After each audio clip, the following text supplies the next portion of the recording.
So glad to talk with you today again. Today is March 14th and this is the 73rd drop of the living water.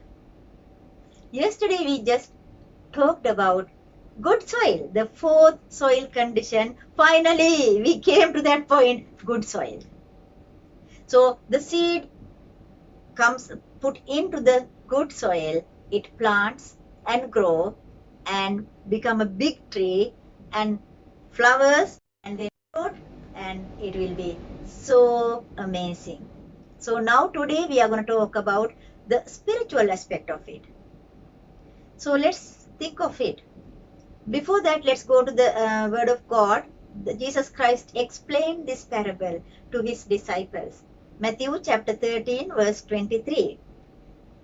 And the one on whom seed was sown on good soil, this is the man who hears the word and understands it, who indeed bears fruit and bring forth some 100-fold, some 60, and some 30. Let me give you some little example. When you watch this living water every single day, just 5 minutes, so you don't miss anything. Every day you are so into the word of God. Listen to this, watch this, and read the words carefully and take notes. So you maintain your journal. You apply that into your personal life and you meditate that. So the soil is already prepared. Your spirit is prepared. It's a good soil. Now, then you need to take care of it. So after that, early in the morning, you listen to this, watch this, and with the message, you go to work. Maybe go to the kitchen, maybe do whatever you are doing. But in your spirit, you meditate that you hear my voice. You can imagine, like you can go to the word of God, what you read in the morning. You live with the word. The whole day, you live with the word. So whatever you are doing, doesn't matter that physical body is busy, but at the same time your spirit is busy, meditate in this word. So that's why we need to listen to this word every single morning, not at the end of the day, not at night, because at the night you listen, you watch, and you're so tired you go to bed. It doesn't work.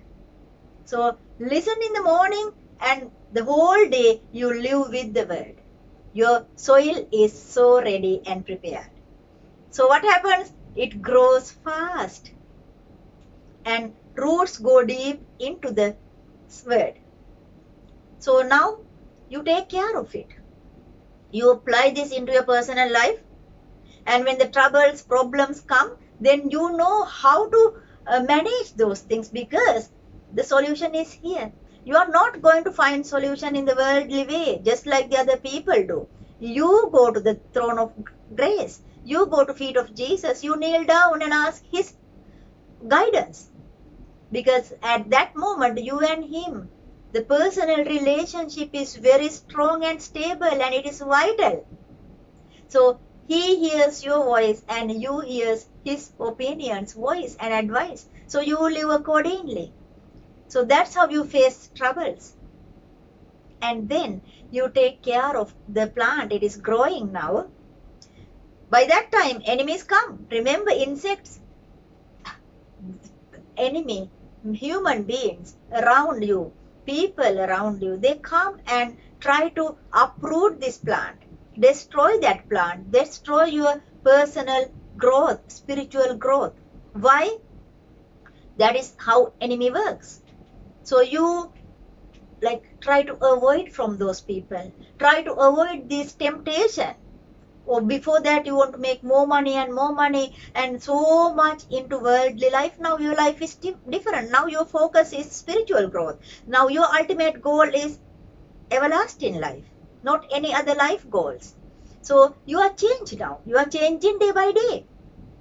So when all the weeds growing around the plant, what you do? Uproot right away. Do not let them grow and disturb the plant. So by that time, the plant is growing. Now it's a tree. Now it is fruit. It's bear flowers. What a joy.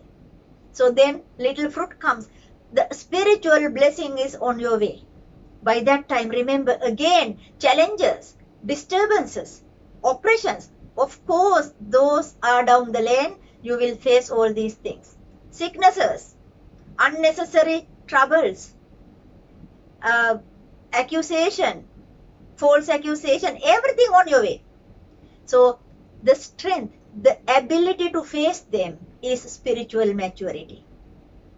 So then you know how to face and overcome all the challenges, because this relationship with Christ Jesus is already built and you are in the spiritual family. So once you get away with them, like avoiding enemies, you must get very closer into this spiritual family. So this is not just a Bible study group. We are a family. So that's why I encourage you, comment underneath and join us in deep study. So then we grow together and we go together to the Father's house. So if you have any challenges, any on your way, problems, physical things, socially, emotionally, any challenges, any prayer request, comment underneath. We are here to kneel down for you. That is the meaning of family. So you are not alone. All together we kneel down and we pray together, and He will answer you and I. So we'll grow together, and at the end we challenge the challenges and we overcome all the challenges. That is our ultimate goal. Be fruitful. That is my prayer. Comment underneath, join us, be a part of this spiritual family. In Jesus' mighty name, you will be fruitful at the end of the day. See you tomorrow. May God bless you.